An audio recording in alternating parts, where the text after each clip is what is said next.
December 16th, 1944, Bastogne, Belgium. Corporal James McKinley of the 101st Airborne Division pressed his M1 Garand against his shoulder, watching the fog-shrouded tree line 200 yards ahead. Around him, 17 men from Easy Company held a thin defensive position on the northern approach to the crossroads town. None of them knew that in 40 minutes, 300 German soldiers from the 26th Volksgrenadier Division would emerge from that fog in a desperate assault. None of them understood that their position would face odds of more than 17-1. But every single man in that frozen foxhole knew one thing with absolute certainty. The rifle in their hands gave them a fighting chance that soldiers with bolt-action weapons simply did not possess. The metallic click of a bolt cycling echoed down the line. But this was not the familiar two-stroke sound of a Carabiner 98K, the bolt-action rifle carried by 98% of German infantry in World War II. This sound was different, smoother, faster, continuous. The M1 Garand's gas-operated system could cycle 8 rounds as fast as a trained soldier could pull the trigger. The German Kar 98K, though reliable and accurate, required 4 distinct manual operations between each shot. That difference, measured not in inches or ounces but in seconds and survival, would define the next hour of combat. One American rifleman, with an M1 Garand, could deliver 24 aimed rounds per minute. A German soldier with a Kar 98K, even with extensive training, managed 15 rounds per minute under optimal conditions. The mathematics told a brutal story. In any 60-second firefight, the American put out 60% more rounds. 3 German soldiers, firing as rapidly as humanly possible, delivered 45 rounds per minute combined. 2 Americans with Garands delivered 48. This was not a minor tactical advantage. This was a fundamental shift in infantry combat that would help decide the outcome of the war. Yet the story of how this advantage came to exist, how one rifle's operating system changed warfare forever, begins not on frozen battlefields but in the mind of a Canadian immigrant who understood something that military experts had missed. January 1st, 1888. Saint-Rémy, Quebec, Canada. Jean Cantius Garand entered the world on a small farm 17 miles south of Montreal. Nothing about his early childhood suggested he would create what General George Patton would later call the greatest battle implement ever devised. At age 11, young Jean, who would soon Americanize his name to John, moved with his family to rural Connecticut when his father abandoned farming for textile mill work. By 12, John swept floors in a mill at Jewett City. But the boy was fascinated by machinery. During breaks, he studied the mechanical looms, the steam engines, the precision, gears that transformed raw cotton into finished cloth. By age 18, Garand worked as a machinist. His natural aptitude led him to tool and gauge making, skills requiring both mathematical precision and mechanical intuition. He taught himself engineering through correspondence courses, learning principles that most men learned only in universities. In 1916, at 28 years old, Garand turned his attention to firearms. He submitted plans for a semi-automatic rifle to the United States Navy 2 years later. The Navy was impressed enough to request he continue development at the Bureau of Standards in Washington.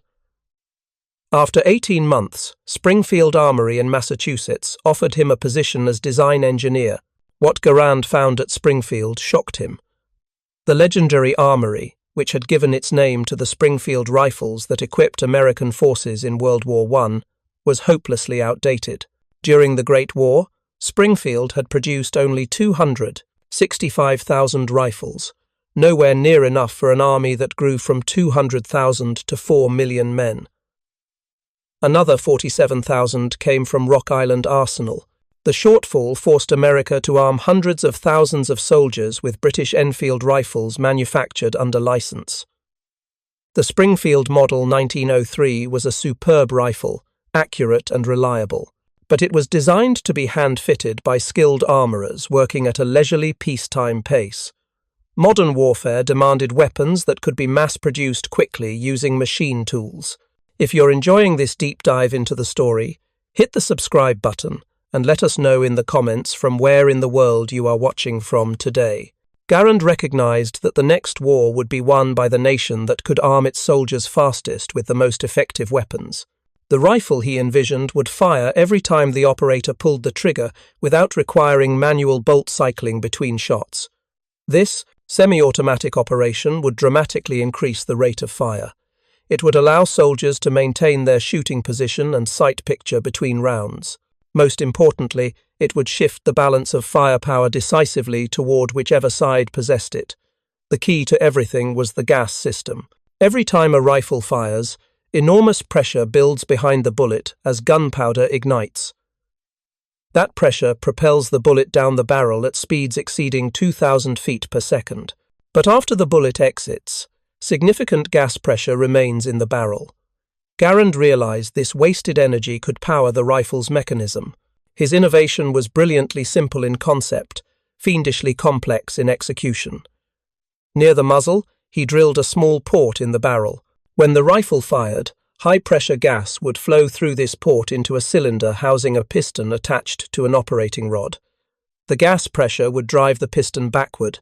The operating rod would engage the bolt, rotating it to unlock from the receiver, then pulling it rearward. As the bolt moved back, it would eject the spent cartridge case and cock the hammer. A spring would then drive everything forward again, stripping a fresh round from the magazine, chambering it, and locking the bolt. Total cycle time, 1/5 of a second. The shooter never moved his hands, never dropped his aim, never lost his sight picture. Garand's path to success was anything but straight. His first designs used primer actuation, where the force of the primer explosion cycled the action. This proved unreliable. He switched to gas operation, experimenting with a gas trap system that captured gases after they left the muzzle. In 1929, his T-3E2 design won Army acceptance trials. Victory seemed certain. Then, politics intervened. General Douglas MacArthur, Army Chief of Staff, insisted the rifle use the existing .30-06 Springfield cartridge rather than the newer .276 Pedersen, a round for which Garand had designed his rifle. MacArthur's reasoning was economic. The Army had millions of rounds of .30-06 ammunition in storage. Starting fresh with a new caliber would cost millions and delay deployment for years. Garand returned to his workshop and redesigned the entire rifle for the heavier, more powerful .30-06 cartridge. The process took 3 years. On August 3, 1933, his redesigned rifle was officially designated the United States Rifle, caliber .30 M1. On January 9, 1936, the Army adopted it as standard infantry equipment. The first production M1 Garand was successfully proof-fired, function-fired, and accuracy tested on July 21, 1937. Production began that September at a rate of 10 rifles per day. By January 1940, Springfield Armory produced 100 per day. But this was nowhere near enough for a nation watching Europe descend into war. On September 20, 1939, the same month Germany invaded Poland, Winchester Repeating Arms received a contract to manufacture M1 Garands. The company was less than enthusiastic. Winchester engineers thought the Garand too complex, too expensive. Relations between Winchester and Springfield personnel became openly hostile. Despite the friction, both manufacturers ramped up production as war clouds gathered. By December 7, 1941, when Japan attacked Pearl Harbor, American factories produced rifles at unprecedented rates. The M1 Garand became top priority overnight. January 1942 saw Springfield producing 1,130 rifles daily. Production peaked in January 1944, when Springfield alone manufactured 122,000 rifles in a single month. This translated to 3,936 rifles per day, or 164 rifles per hour. Winchester added another 513,000 rifles between December 1940 and June 1945. By war's end, in August 1945, over 4 million M1 Garands had been produced. The United States was the only major power to field a semi-automatic rifle as standard infantry equipment. Every other army, British, German, Soviet, Japanese, Italian, relied primarily on bolt-action designs. The tactical implications of this difference cannot be overstated. Understanding those implications requires understanding exactly what a soldier with a bolt-action rifle must do between each shot. Pull the bolt handle up and back, ejecting the spent cartridge. Push the bolt forward, chambering a new round. Push the bolt handle down, locking it in place. Raise the rifle back to shooting position. Reacquire the target through the sights. Aim. Fire. The entire cycle takes 4 to 6 seconds for a trained soldier, longer under combat stress, even longer in cold weather with frozen fingers. The M1 Garand eliminated most of these steps through its gas system. Pull trigger, rifle fires. Gas pressure from the fired cartridge operates the mechanism automatically. Bolt unlocks through rotation. Bolt opens and moves rearward. Spent case ejects. Operating rod compresses the spring. Hammer cocks. Spring drives operating rod forward. Fresh round strips from magazine. Round chambers. Bolt locks through rotation. All in 1/5 of a second. The shooter's hands never move. His cheek stays welded to the stock. His eye never leaves the sight picture. His aim point never wavers. Pull trigger again. Another round fires. Another 1/5 second cycle. Pull trigger again. And again. 8 times without any manual manipulation whatsoever. The firepower advantage was not immediately obvious to observers watching single shots. One shot from a Garand took the same time as one shot from a bolt action. The difference appeared when firing multiple rounds in combat conditions. An M1 Garand could deliver 8 aimed shots in 20 seconds. A Kar 98K needed 50 to 60 seconds for the same 8 rounds. In the chaos of combat, with adrenaline flooding the body, hands shaking from cold or fear, enemies returning fire, this translated to overwhelming superiority. American infantry could suppress enemy positions more effectively. They could break up counterattacks before they gained momentum. They could win firefights through sheer volume of accurate fire. The Germans understood they faced a problem. Captured intelligence documents from 1943 show Wehrmacht units specifically warning about American firepower superiority. German soldiers reported that American infantry squads put out more rifle fire than equivalent German units despite having fewer automatic weapons. One captured German after-action report from Normandy stated that American positions seemed to be firing continuously, that individual riflemen appeared to have the firepower of small machine gun positions. The Kar 98K was not a bad rifle, far from it. It represented the pinnacle of bolt-action design, descended from the Gewehr 98 that had served Germany since 1898. The Mauser action was strong, reliable, accurate. The rifle fed from a 5-round internal magazine loaded with stripper clips. It was reasonably lightweight at 9 pounds. Its 7.92 by 57 mm cartridge delivered excellent ballistics out to 500 yards. German soldiers trained extensively with the weapon. Many could operate the bolt smoothly without removing the rifle from their shoulder. Some achieved remarkable rates of fire through intensive practice, but even the most skilled German riflemen could not overcome the fundamental limitation. The bolt had to be manually cycled, every single time. There was no gas system to automate the process. Between each shot, the soldier had to interrupt his firing position, manipulate the bolt through its 4 positions, realign on target, and fire again. This took time, under combat conditions, under fire, exhausted, cold, frightened. It took even more time. The most elite German infantry companies, with soldiers who had trained for years, who had combat experience on multiple fronts, could not match what average American soldiers achieved with M1 Garands after basic training. The mathematics were brutal and unchangeable. German doctrine recognized this firepower deficit. Wehrmacht squad organizations centered on the MG-34 or MG-42 machine gun. The machine gun provided the primary firepower. The riflemen supported the machine gun. This worked defensively. A well-positioned German squad with a good machine gun could hold off much larger forces. But offensively, German tactics suffered.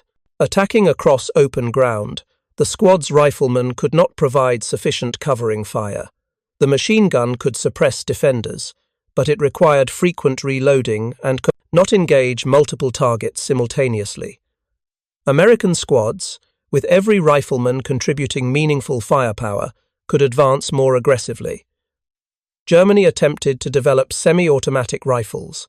The Gewehr 41 and Gewehr 43 entered limited production.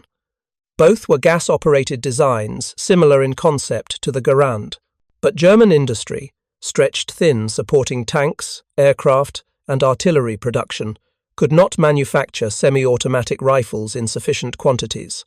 The Gewehr 43 was issued primarily to designated marksmen and specialists. The overwhelming majority of German infantry carried bolt-action Kar 98ks throughout the war. Even as defeat loomed and Allied firepower advantages became obvious, Germany could not retool its factories quickly enough. By late 1944, German industry introduced the Kriegsmodell Kar 98K, a simplified version with cheaper manufacturing. They eliminated the bayonet lug, used rougher machining, applied minimal finishing. These rifles worked, but represented a step backward in quality. Meanwhile, American M1 Garand production continued at peak capacity, with quality standards maintained throughout the war. Every rifle that left Springfield Armory or Winchester had to group within 4 inches at 100 yards. Gas systems were pressure tested. Receivers were stress tested. Each component met precise tolerances. The Battle of Bastogne in December 1944 provided a perfect demonstration of the M1 Garand's advantages. When German forces surrounded the town, American paratroopers found themselves outnumbered and outgunned in terms of artillery and armor. But in rifle combat, the Americans held a decisive edge. German infantry advancing across open ground faced withering fire from defenders who could shoot continuously without breaking firing position. The semi-automatic action meant American soldiers could track moving targets while firing, something impossible with bolt-action rifles. One after-action report from the 101st Airborne noted that German attacks consistently stalled at ranges between 100 and 300 yards. This was the zone where American rifle fire was most effective. German soldiers advancing at these ranges faced approximately 60% more incoming fire than they could return. The effect was not just physical but psychological. German soldiers reported feeling overwhelmed by the volume of fire that American positions never seemed to stop shooting. This was accurate. While a German rifleman spent 4 to 6 seconds cycling his bolt between shots, American riflemen were firing their next round.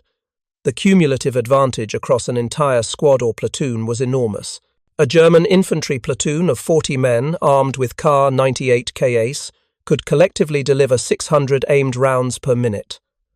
An American platoon of 41 men armed with M1 Garands could deliver 984 aimed rounds per minute. The Americans, with 1 additional man, delivered 64% more firepower. In any engagement lasting more than a few minutes, this advantage became decisive.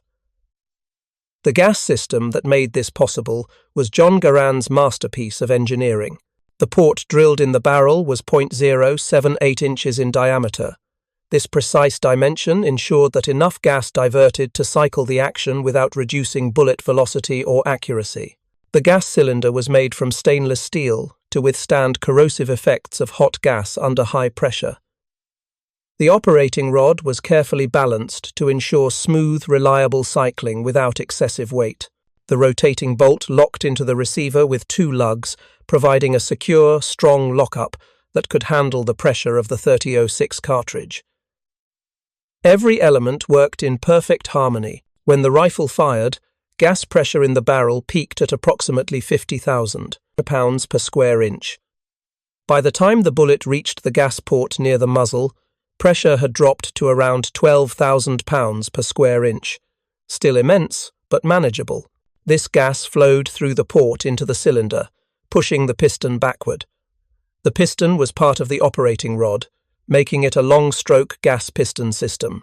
The operating rod travelled approximately 3.5 inches rearward, rotating and unlocking the bolt, then extracting and ejecting the spent case. A spring compressed during this rearward motion. Once the bolt reached its rear position, the spring expanded, driving everything forward. The bolt stripped a fresh round from the arm block clip, pushed it into the chamber, and rotated to lock. The timing was critical. The bolt had to unlock at precisely the right moment. Too early and pressure would escape, too late and extraction would be difficult. The operating rod had to complete its cycle before the shooter could pull the trigger again, but not so slowly that it delayed follow-up shots.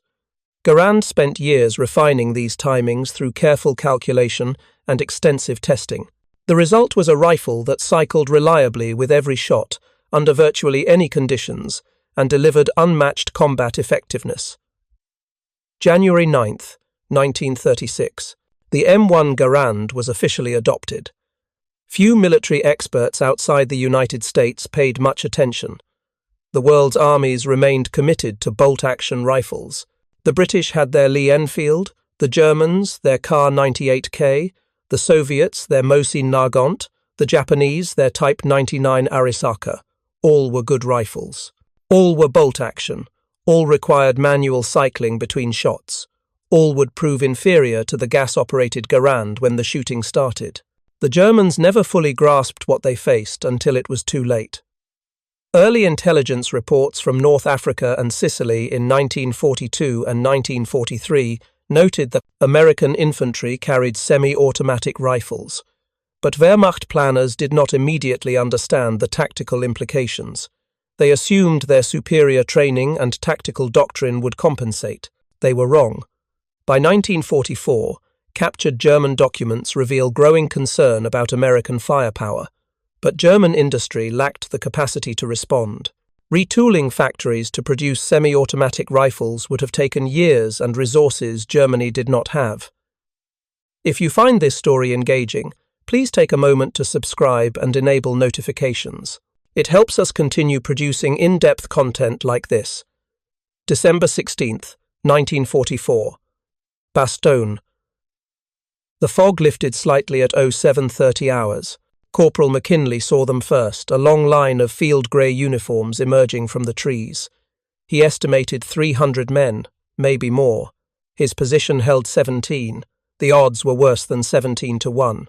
McKinley pressed his M1 Garand tight against his shoulder. His finger found the trigger. All along the line, other Garands aligned on targets. The Germans advanced at a steady walk, rifles at port arms, confident in their numerical superiority. They had faced American units before. They knew the Americans fought hard but could be overwhelmed by determined assault. What they did not know, what they could not have known, was exactly how much firepower 17 M1 Garands could deliver. 200 yards, McKinley fired his first shot. 16 other Garands fired within the next 2 seconds. The ripple of semi-automatic fire rolled down the American line like a continuous explosion. The Germans staggered under the impact. Men fell. The advance hesitated. German sergeants screamed orders. The line resumed, moving forward, and the Americans kept shooting. 8 rounds per rifle. No pause to cycle bolts. No interruption in aim. Just continuous, devastating fire. Within 30 seconds, the first wave of Germans broke. Survivors dove for cover. Return fire began, but it was sporadic, poorly aimed. German soldiers had to expose themselves to work their bolt actions, and American fire punished every exposure. The battle lasted 3 hours. Wave after wave of German infantry tried to overrun the American position. Each time, the sheer volume of fire from 17 M1 Garands broke the attack before it could close to hand grenade range. German soldiers interviewed after the war would describe this and similar engagements with a mixture of respect and frustration. They had not understood, they said, how American riflemen could shoot so quickly, so continuously, without pause. One captured German Unteroffizier from the 26th Volksgrenadier Division explained it to his interrogators. We were told the Americans were not real soldiers, that they relied on machines and equipment instead of training and discipline. But when we attacked their positions, it was like running into machine gun fire. Every American seemed to suspect us have an automatic weapon. We could not get close. Every time we raised our heads to shoot, they were already shooting at us. By the time we worked our bolts and fired, they had fired 3 or 4 more times. It was impossible. The fundamental difference was the gas system, that small port drilled in the barrel, that stainless steel cylinder, that carefully balanced operating rod. These components, working in perfect synchronization, gave American infantry a firepower advantage that no amount of German training or tactical skill could overcome. The physics were undeniable. Gas pressure automated what German soldiers had to do manually. The result was measured in rounds per minute, in lives saved, in battles won. The British Army had evaluated the M1 Garand in 1939 as a possible replacement for the Lee Enfield. By January 1940, Birmingham's Small Arms Company was already preparing production of the Lee Enfield No. 4. British planners decided against adopting the Garand. The official reason was that British manufacturing capacity was already committed to existing designs. Switching would cause delays Britain could not afford with German invasion threatening. There were other considerations, unstated but real. The Garand cost roughly $85 per unit in 1943, equivalent to approximately $1,400 today. That was nearly double the cost of a bolt-action rifle. For a nation stretched thin financially, the expense seemed prohibitive. Britain also faced ammunition concerns. The .30-06 Springfield cartridge was not interchangeable with the .303 British round. Adopting the Garand would require either manufacturing new ammunition or redesigning the rifle, both expensive propositions. So the British Army continued with the Lee Enfield, a weapon that in many ways represented the pinnacle of bolt-action design. The Lee Enfield held 10 rounds in its magazine compared to 5 in most other bolt-actions. It could be loaded quickly with 5-round stripper clips. Most importantly, it featured the smoothest, fastest bolt-action ever designed. The secret was the Lee bolt's rear locking lugs and short bolt throw. Unlike Mauser-style actions that locked at the front of the bolt, requiring a long handle throw and interrupting the shooter's sight picture, the Lee Enfield's bolt moved straight back only a few inches. Skilled riflemen could operate it without removing the rifle from their shoulder. British Army regulations required soldiers to demonstrate proficiency in the mad-minute drill. Starting with 1 round chambered and 4 in the magazine, a rifleman had 60 seconds to fire at a second-class figure target at 300 yards. The minimum passing standard was 15 hits on target. 15 aimed shots in 60 seconds was respectable performance, but many British soldiers far exceeded this minimum. Competent riflemen regularly scored 20 to 30 hits. The best could exceed 35. Sergeant Major Jesse Wallingford set a documented record of 36 hits in 1908. Sergeant Instructor Frank Snoxall reportedly achieved 38 hits around 1914, though this remains disputed. These performances were extraordinary. They required thousands of hours of practice, perfect ammunition management, and iron discipline under pressure. The British Army of 1914 was perhaps the most professional in the world, with long service volunteers who drilled endlessly on marksmanship. At the Battle of Mons in August 1914, German soldiers reported facing machine guns when in reality they faced British riflemen with Lee Enfields. The rapid, accurate bolt-action fire was so intense that Germans believed they faced automatic weapons. Yet even these superhuman performances with the world's fastest bolt-action rifle barely matched what an average American soldier could achieve with an M1 Garand. The Garand's official aimed rate of fire was 24 rounds per minute. In practice, soldiers regularly exceeded this. 40 to 50 accurate shots per minute was achievable for trained riflemen at ranges under 300 yards. The mathematics painted a stark picture. 3 British riflemen with Lee Enfields, each firing 15 aimed rounds per minute, delivered 45 rounds per minute combined. 1 American with an M1 Garand delivered 40 rounds per minute on his own. 3 Lee Enfields versus 1 Garand was nearly a fair fight, and the American had advantages beyond raw fire rate. The Garand shooter never broke his firing position. His point of aim never wavered. He could track moving targets continuously while firing. The bolt-action rifleman, no matter how skilled, had to interrupt his sight picture with every shot. He had to muscle the bolt back and forth. He had to realign on target each time.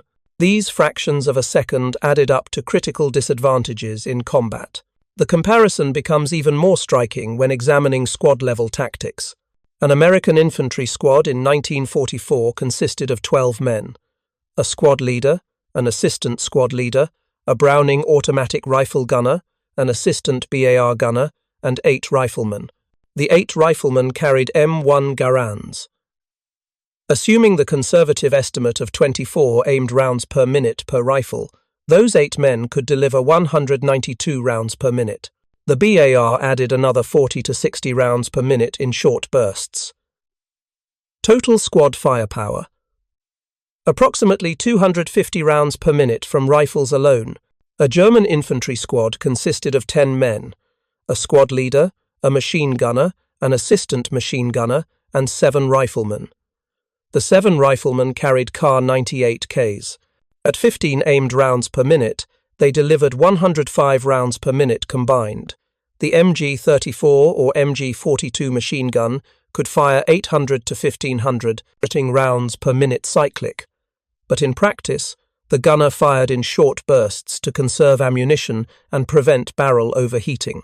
Sustained fire rate was approximately 150 to 200 rounds per minute. Total squad firepower, approximately 250 to 300 rounds per minute. On paper, the German squad with its machine gun matched or slightly exceeded American firepower. But this analysis overlooks critical tactical factors. The German machine gun was a crew-served weapon requiring 2 or 3 men to operate effectively. If the machine gun was knocked out by enemy fire, mechanical failure, or lack of ammunition, the squad's firepower dropped by more than half. The American squad, with every rifleman contributing significant firepower, had no such vulnerability. Losing 1 or 2 men reduced total firepower, but did not cripple the squad's combat effectiveness. Additionally, the machine gun's high rate of fire consumed ammunition at alarming rates. An MG-42 firing 200 rounds per minute would expend a standard ammunition belt in 30 seconds. The machine gunner and assistant gunner carried approximately 1,200 rounds between them, enough for 6 minutes of continuous fire. In practice, they conserved ammunition carefully. American riflemen with Garands carried 80 rounds in 10 en-bloc clips, at 24 rounds per minute sustained fire, that represented slightly more than 3 minutes of continuous shooting. But soldiers could carry additional bandoliers, and the lower rate of fire meant ammunition lasted longer in extended engagements. The tactical flexibility was equally important. The German squad had to protect and support its machine gun. The machine gun dictated squad tactics. Where the machine gun went, the squad followed. American squads had more flexibility. Every rifleman contributed meaningful firepower.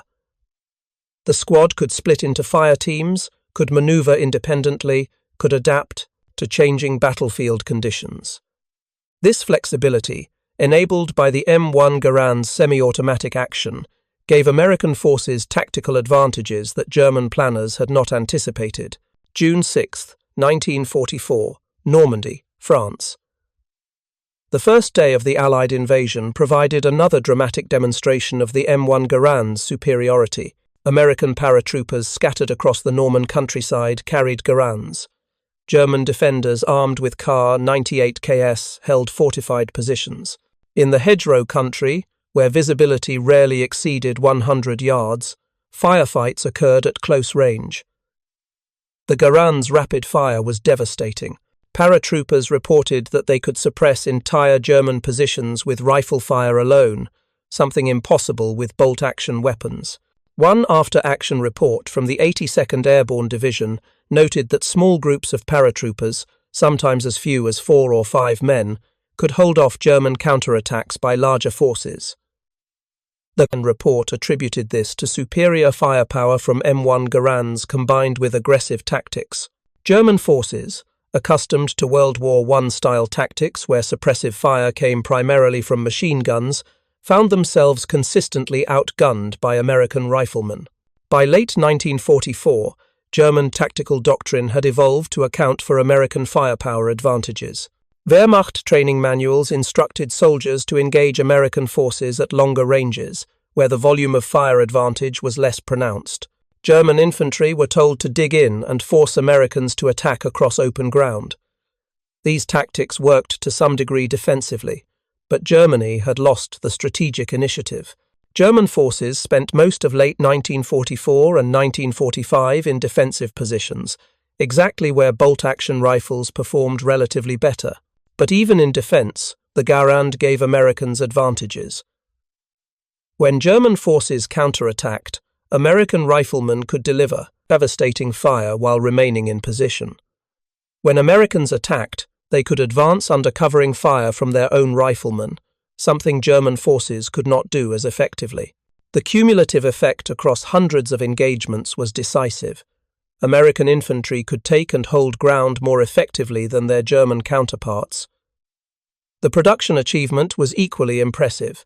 Between 1937 and 1945, Springfield Armory manufactured 3,526,922 M1 Garands. Winchester added 513,880. Combined production exceeded 4 million rifles by war's end. The factories operated 24 hours a day in 3 shifts. By mid-1943, Springfield's output topped 4,000 rifles daily. This was accomplished despite wartime shortages of skilled labor, with women and older men replacing drafted workers. The rifles met stringent quality standards. Acceptance testing required each rifle to group within 4 inches at 100 yards. The logistics of supplying 4 million rifles boggle the mind. Each Garand contained 54 major components and hundreds of smaller parts. Every component had to meet precise tolerances. Barrels were carefully inspected for straightness and bore dimensions. Gas systems were tested under pressure. Receivers were stress-tested to ensure they would not crack under sustained use. The supply chain extended across America. Steel came from mills in Pennsylvania and Ohio.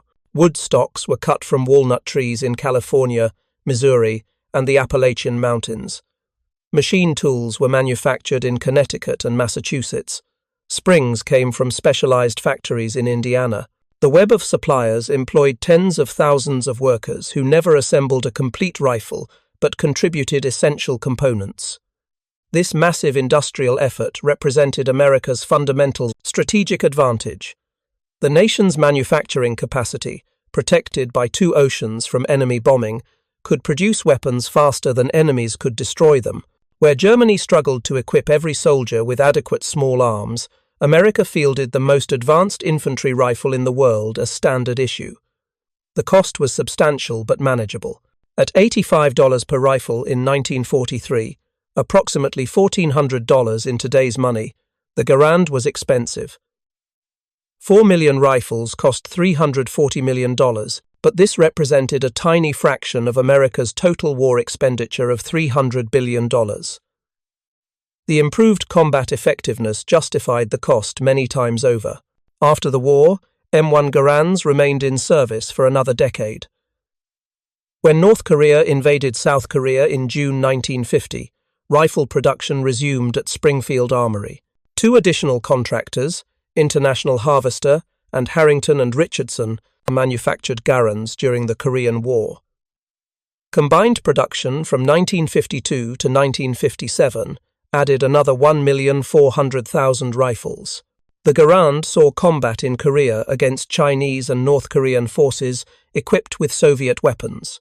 Operations research from Korea confirmed that most infantry combat occurred within 300 yards, where the Garand excelled.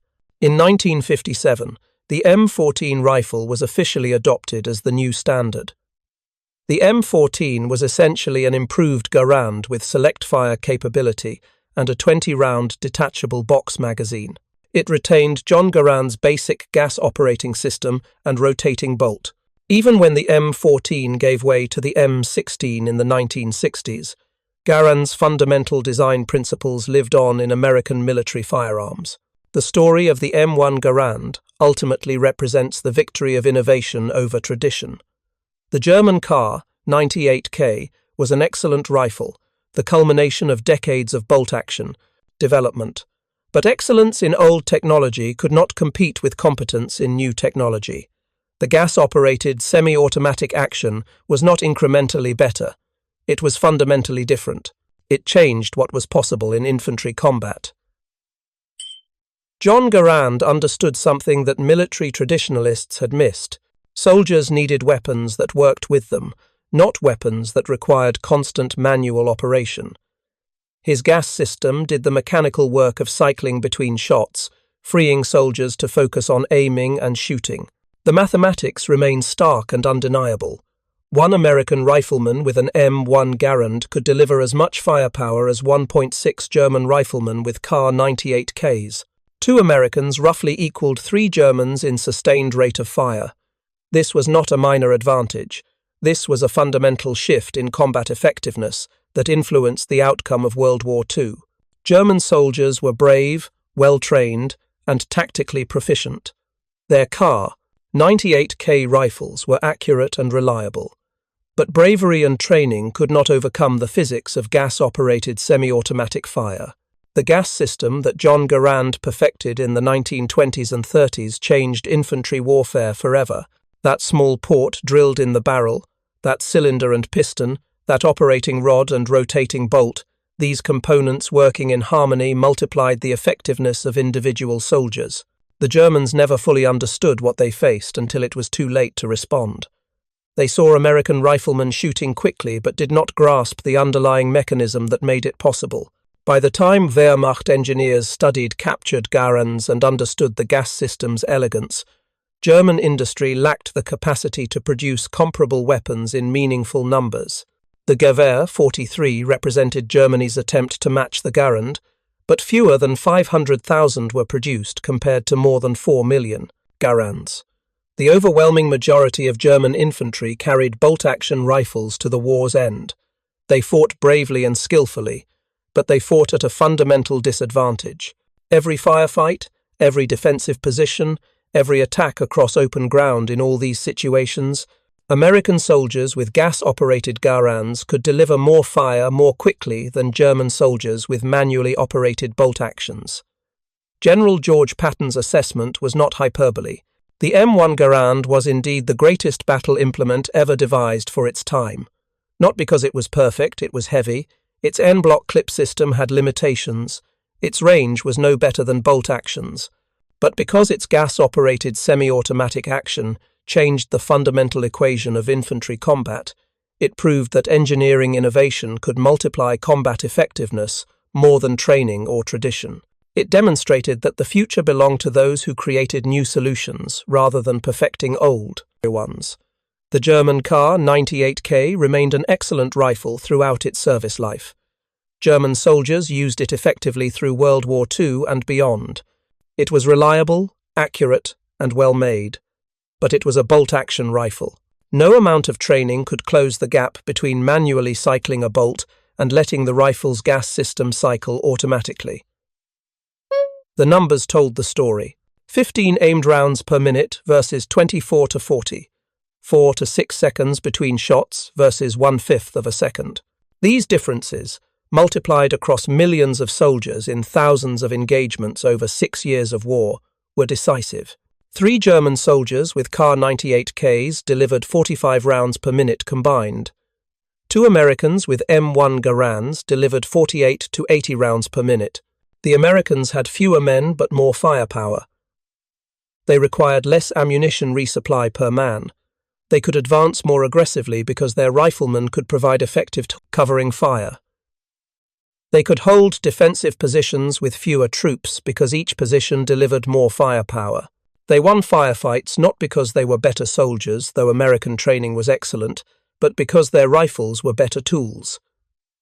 John Garand never profited from his invention. He was a civil service employee, earning $3,500 annually when he designed the rifle. He chose not to patent it separately, allowing the government to own the design outright. After World War II, Congress debated granting him a $100,000 reward. The legislation failed. Garand received various medals and honours, but no financial compensation commensurate with his contribution. He retired from Springfield Armory in 1953 at age 65, having spent 34 years refining his rifle. He lived quietly in retirement until his death in 1974 at age 86. By then, over 5 million M1 Garands had been produced. His rifle had equipped American forces through 3 wars. His gas operating system informed every modern military rifle. The basic principle using propellant gas pressure to automate the rifle's action remains standard in virtually all military rifles worldwide. The Soviet AK-47, the American M16, the British SA-80, and countless other designs use variations of gas-operated systems. Garand's innovation in the 1920s and 30s shaped infantry weapons for the next century. December 16, 1944. Bastogne. By nightfall, Corporal McKinley's position had held. The Germans had retreated, leaving more than 100 dead on the snow-covered field. American casualties: 3 wounded, none killed. McKinley cleaned his M1 Garand that evening, running a patch through the gas cylinder, wiping carbon from the operating rod. The rifle had fired 160 rounds that day. It had functioned perfectly every time. McKinley did not know the technical details of the gas system. He did not understand the engineering that made his rifle work. He only knew that when he pulled the trigger, it fired. When he kept pulling, it kept firing, and when Germans advanced toward his position, that continuous fire stopped them. That was John Garand's gift to American soldiers: a rifle that worked, a gas system that automated what had always required manual operation, an engineering innovation that changed infantry combat forever. The Germans never knew exactly how the M1 Garand's gas system allowed American riflemen to fire 8 shots in half the time their Kar 98Ks required. They experienced the result devastating firepower that broke attacks and won battles, but they never fully grasped the elegance of the mechanism that made it possible. By the time they understood, the war was lost. The gas-operated semi-automatic rifle had proven its superiority. The age of the bolt-action as a frontline infantry weapon was over. And it all traced back to a small port drilled in a barrel, a cylinder and piston, an operating rod and rotating bolt, working in perfect mechanical harmony to change the world. Thank you for watching. For more detailed historical breakdowns, check out the other videos on your screen now, and don't forget to subscribe.